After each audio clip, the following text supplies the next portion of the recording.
Salut tout le monde, c'est SMF Codeur. Aujourd'hui, on se retrouve pour apprendre le DOM via JavaScript. Ce sera rapide et pas très compliqué. Ne perdez pas plus de temps. Commençons tout de suite.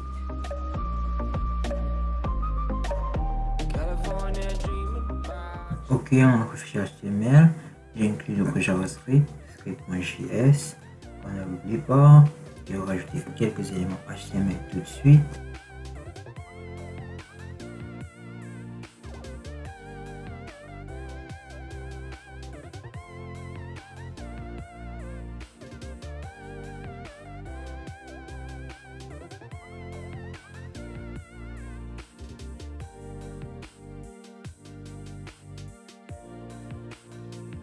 Le DOM, en fait, c'est une technologie en JavaScript qui permet de manipuler tous les éléments HTML, de sélectionner les éléments, de modifier leur style, et etc. Là, vous pouvez aller sur le site de W3School pour plus d'informations dessus. On va faire pas complètement toutes les parties du DOM. La vidéo sera assez longue. On va faire toutes les bases dont vous avez besoin pour utiliser dans presque toutes vos applications. Ok, commençons. On va notre fichier de base. Une page HTML avec certains éléments, j'ai mis avec certains ID et certaines classes. Voilà à quoi ça ressemble. Il n'y a presque aucun style là. Là, on va commencer notre fichier JavaScript. On va créer une première variable que je vais appeler H1. Là, je vais sélectionner tous les H1 qui sont dans mon document avec l'attribut get elements by tag name. Pour sélectionner les éléments grâce à leur balise, donc ça va sélectionner tous les éléments H1 qui sont dans le document. Ça va me retourner un HTML collection qui est un peu comme un tableau, mais c'est pas vraiment le cas, c'est pas un tableau. Et là, on peut accéder à length aussi et à item pour chaque élément, ou on peut juste accéder avec les carreaux comme les tableaux et mettre l'index à l'intérieur. Bon, là, on a deux H1 dans notre tableau, donc on aura deux éléments, mais c'est mieux de toujours faire parcourir par une boucle parce que on peut avoir plusieurs éléments. C'est plus facile de parcourir par une boucle que de compter visuellement les nombre H1 que tu as, parce que si je le fais, lorsque tu vas modifier le code, si tu rajoutes de nouveaux H1, le code ne sera plus fonctionnel. Ok, on fait notre boucle là, on va i, et là on va faire h1.length, s'assurer qu'on est dans l'ensemble des éléments de H1. On va faire H1.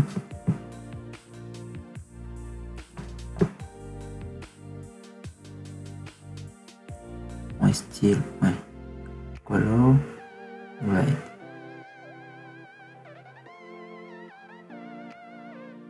Là, ça ne marche pas, bien sûr. Comme je l'ai dit, c'est une HTML collection, c'est comme un tableau. N'oubliez de mettre l'index là. Vous voyez ce qui se passe quand on ne met pas l'index. C'est que pour chaque élément, vous voyez nos deux H1 ont bien changé de couleur grâce à la propriété style qui permet de modifier le CSS d'un élément HTML. Ok, on a modifié nos deux H1.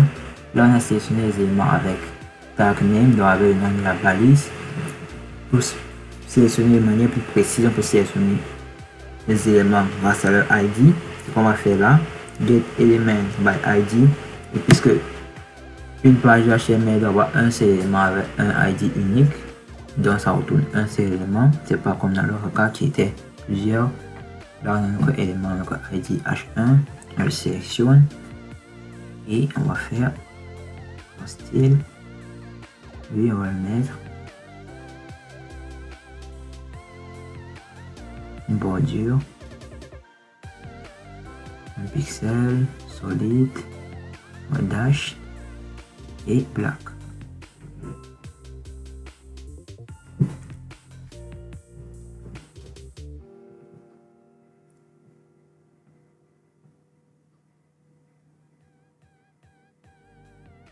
Là, c'est particulier H1 bien sûr que je viens de créer, que je viens de sélectionner, pardon. Là, vous voyez, le code c'est bien appliqué, ça sélectionne l'ID, l'élément avec l'ID H1 et ça a appliqué la bordure. On peut aussi sélectionner les éléments avec la classe. Là, j'ai un élément avec une classe Hello. Je vais essayer de faire un second. Je vais le coller à l'intérieur de celui-ci. Pour sélectionner les éléments avec la classe, il y a deux manières différentes, même trois si vous voulez. Commençons par la première. On va faire document.getElement by class name. Je sélectionne tous les éléments qui ont cette classe name, qui ont cette classe. On met la classe en parenthèse. Ça sera .hello. Bon, pas .hello, on met juste la classe hello. Virgule. Et là aussi, ça retourne HTML collection, si je ne me trompe pas. On doit parcourir les éléments là. On va subir les mettre hello ici et ici. Ok, pour chaque élément, je vais faire une couleur orange. Oui. Ok, et je vais faire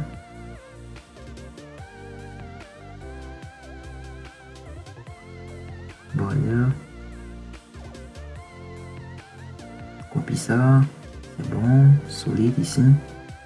Que ce soit différent. Et qu'est-ce que je fais d'autre? Padding. Je vais mettre. Là, on peut mettre des nombres. Donc, vous pouvez passer des variables. Peut-être vous pouvez calculer des paddings. Là, l'ajouter. C'est ça qui est facile avec JavaScript. Là, vous voyez bien là.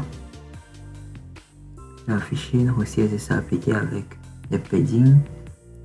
La bordure ne marche pas. J'ai mal écrit border, oui.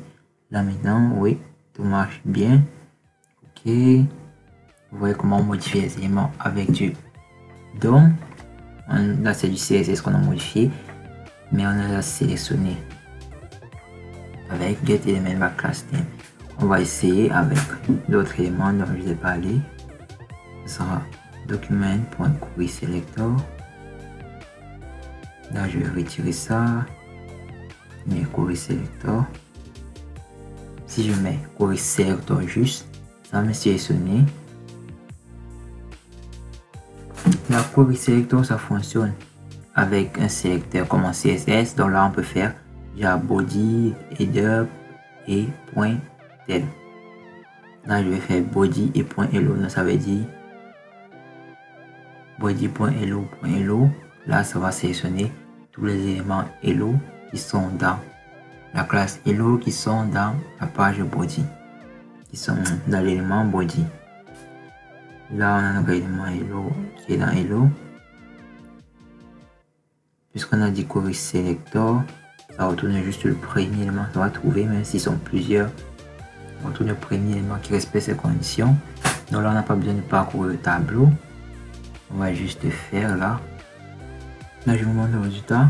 Ce que ça donne si on fait all. Vous voyez, ça sélectionne tous les éléments qui respectent ces conditions. Notre page, notre cas, on a juste un seul élément. On applique seulement sur cet élément là. Vous voyez, .hello, c'est ici, c'est cet élément, ça va sélectionner. Mais si on fait juste le querySelector, on ne met pas .all, là ça va sélectionner un seul élément. Là on n'a pas besoin de faire i, on n'a pas besoin de faire un boucle, on va juste faire hello.style. Hello par exemple, et link, pourquoi pas. Ok, vous voyez bien, notre CSS est appliqué là. Ok, là c'est quasiment tous les éléments du DOM. Là on a quasiment tout vu, plus de la moitié.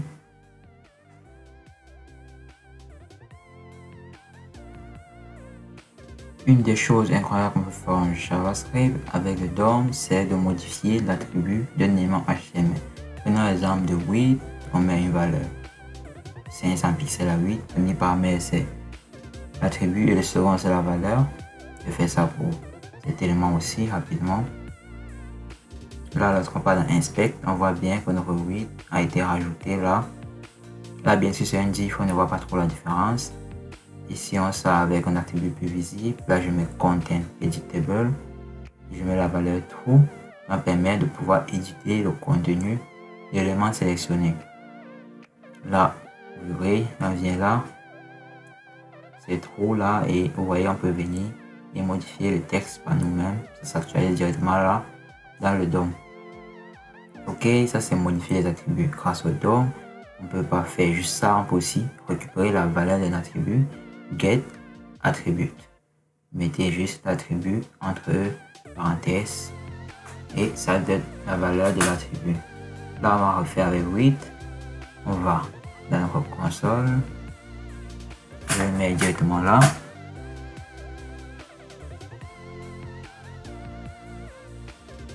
Ici, vous voyez, ça me retourne 500 pixels parce qu'on avait défini en haut là 500 pixels. Maintenant, si on va et on retire cette ligne de 500 pixels, est-ce que c'est fait et on essaye de prendre l'attribut, ça nous retourne nul parce que l'attribut 8 n'a pas été défini dans l'élément HTML. Ok, c'est ça. Voilà. On peut modifier et récupérer la valeur d'un attribut grâce au DOM.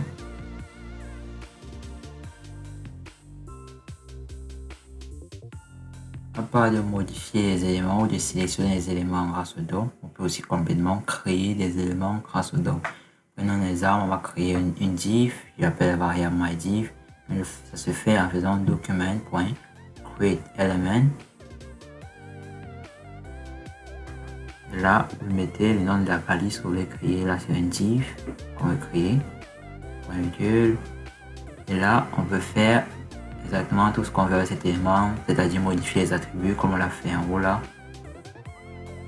Commençons d'abord par ajouter cet élément au body dans notre page HTML. Ça se fait avec append_child.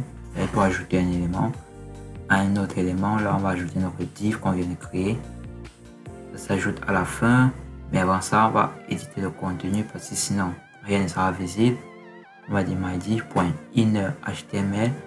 C'est pour modifier le HTML de notre élément, le contenu. Là, on va le mettre des paragraphes.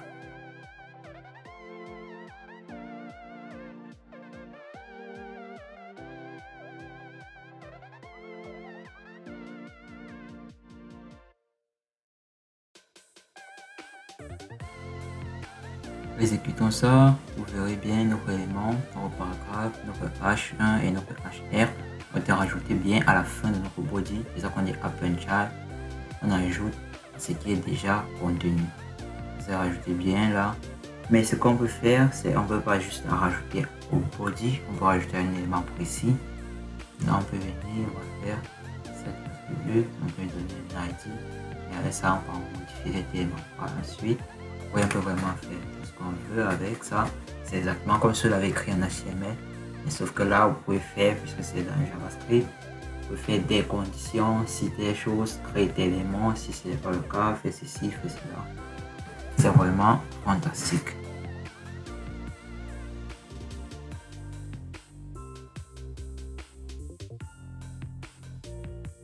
Comme je l'ai dit, on peut rajouter des éléments pas juste à la fin.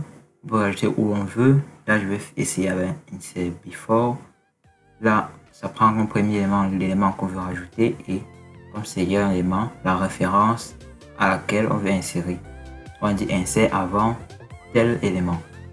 Maintenant là, il faut l'élément précis, il faut vraiment la référence. Là, je vais par exemple insérer avant particular H1 qu'on a sélectionné avant. Là, ça va pas marcher parce que vous allez voir une erreur là. Particular H1 n'est pas un élément de body. Parce que vous voyez dans notre document HTML, particular H1 c'est celui qui a l'ID H1C. Il n'est pas directement dans body, il est dans body et dans la balise header. Donc si on veut insérer avant notre particular H1, on doit se trouver dans le header qui est son parent. Maintenant pour faire ça, JavaScript bien sûr. Là on va faire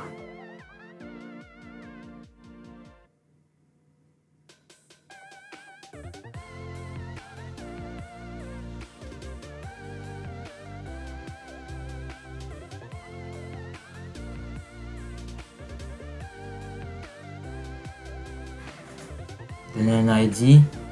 Donnons un ID à notre header pour pouvoir le sélectionner facilement. créer cette variable qui va contenir cet élément. Header, document.getElementById si vous vous rappelez, et on lui donne header. C'est l'ID qu'on a donné, si je ne me trompe pas. Oui, c'est ça. Et là, maintenant, puisqu'on a la référence à cet élément, on pourra la passer à un élément insert before. Sauf que là, on va faire, puis dans document.body, c'est header.insert before particular h1. Vous voyez là, notre élément inséré directement avant le particular h1.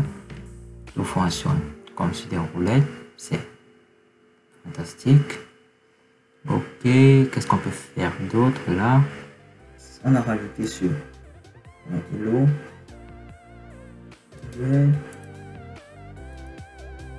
Là, puisqu'on part tous les éléments, je vais vérifier if hello.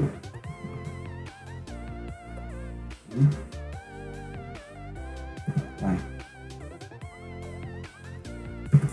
Classe. List.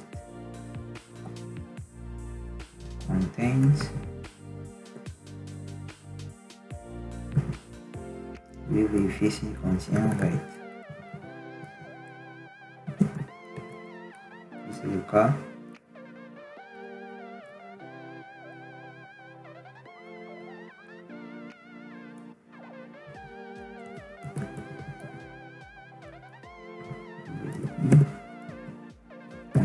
HTML plus égal ça veut dire que on rajoute au code qui est déjà là, on rajoute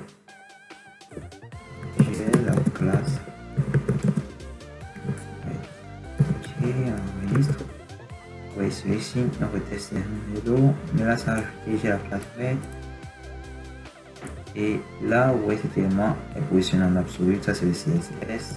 Ce qu'on ajoute là.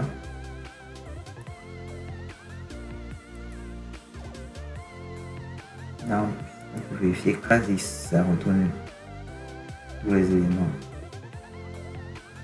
On retourne tous les éléments qui sont dans le type de classe. Là, on a deux éléments. On peut faire class list. Là, on fait class list. Là, je vais faire ça. Et login. Class list. Toggle. Red.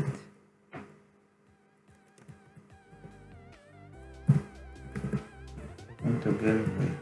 Ok. Là, toggle red, ça veut dire que si un élément a la classe red, on le retire. S'il n'en a pas, on l'ajoute. Et que cet élément aura la classe red, celui-ci n'aura pas. Vous voyez là, celui-ci a la classe red. Je viens ici dans div, hello, style, classe, vous voyez classe red dans le premier. L'élément qui est là, à l'intérieur, n'a plus de classe red. Contrairement à ce qu'on avait défini. Je vais retirer ça. Vous voyez, lui n'a plus de classe red. Dans on peut faire vérifier une condition et je vais faire par exemple là pour tous les éléments. Hello, depuis point add event listener, clic, lorsqu'on clique, ce qu'il fait.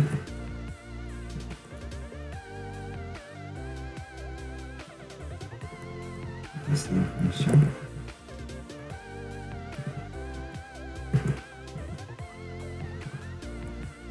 Lorsqu'on clique, c'est là qu'il fait cette opération. Ok, j'enregistre. Là, je clique. Vous voyez là, il a perdu le red, lui a gagné le red. Je clique encore, lui, il a perdu le red. Lorsque je clique sur celui-ci, ça fait le toggle sur les deux, ça rajoute le red sur les deux. Parce qu'on clique sur l'enfant, l'événement clic se déclenche aussi sur le parent. Lorsqu'on clique sur l'enfant, ça veut dire qu'on a aussi cliqué sur le parent qui contient les deux éléments. Lorsqu'on clique seulement sur celui-ci, il perd son RAID. Lorsqu'on clique sur celui-ci, il perd son RAID et le parent gagne son RAID.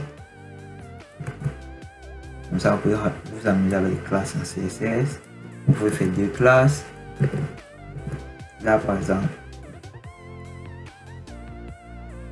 vous faites deux classes. Là, ça s'applique même pas en fait. Je vais faire import.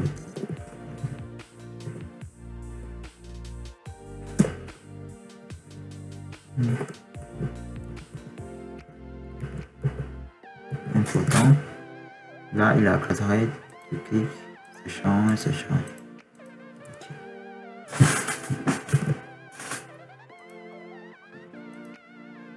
Comme ça, vous vous amusez avec le DOM. Bien sûr, il y a plusieurs autres propriétés que vous pouvez apprendre. Sur W3 School, par exemple, vous voyez dans le DOM, on a parlé des node list.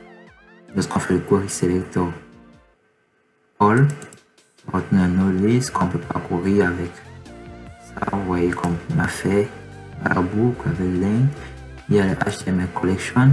Ça, c'est qu'on fait element by tag name. Ça retourne HTML collection. C'est la même chose qu'on a fait là. On a fait des nœuds. Pas complètement. On a fait append child, on a fait insert before. On a fait un peu de CSS. On a fait les événements. On a fait add event listener.